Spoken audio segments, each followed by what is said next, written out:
Omagiază în fiecare an pe poetul Adrian Păunescu. În fiecare lună copiii aceștia se întâlnesc și cântă versurile marelui poet. Vă vor cânta câteva cântece, nu uitați, sunt ai voștri din Craiova, sunt ai noștri, copiii, generația de mâine. Sunt în jur de 250 de folchiști în Craiova și cred că este un număr destul de mare.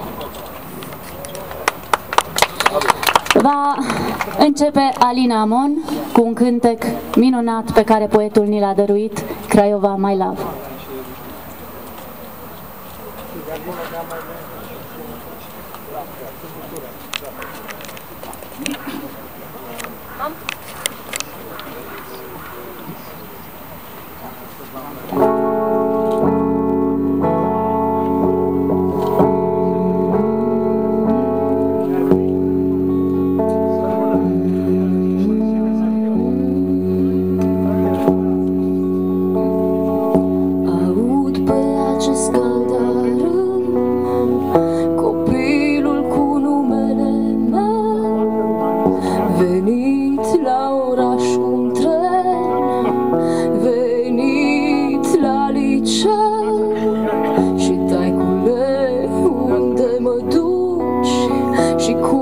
Să mă mai găsești, te duc unde vin cei din sat, la frații Buzești.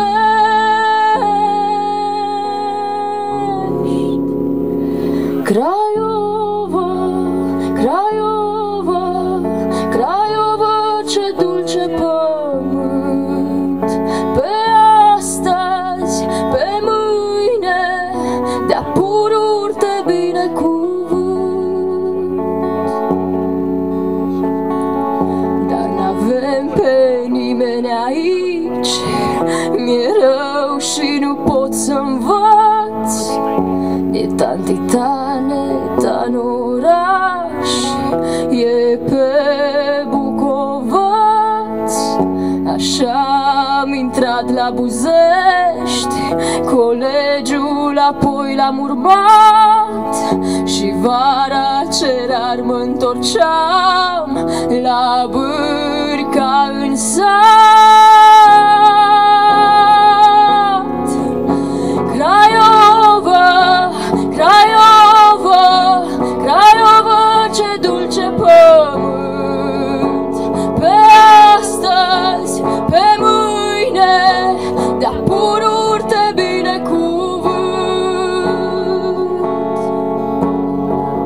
Prin lume alerg de nu știu nici urmă pe cer sau în praf, dar veșnic tot tu ai să fii, Craiova my love. În vise mai joc un rusten, mai joc și un ciudat galaon, apoi merg să strig haide, merg la stadion.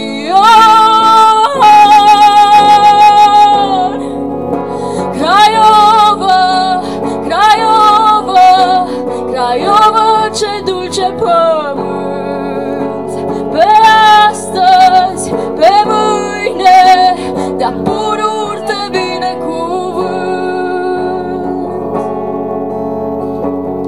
Dar nu e pe aici vreun copil cu cerul în frunte răsfrânt să-mi spună de fapt cine e străinul ce sunt.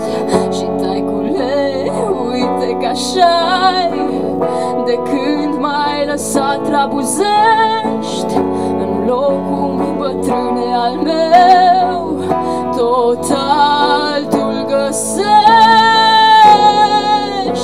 Craiova, Craiova, Craiova, ce dulce pământ, pe astăzi, pe mâine, de-a pururi te binecuvânt.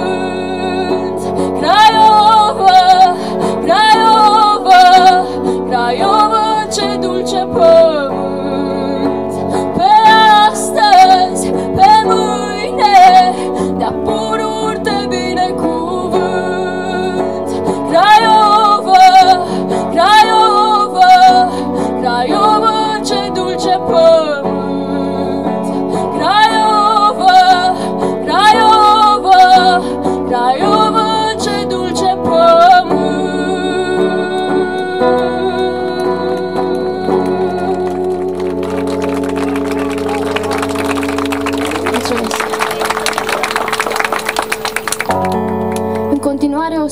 Mihaela Pătran, cântecul Ordinea de zi.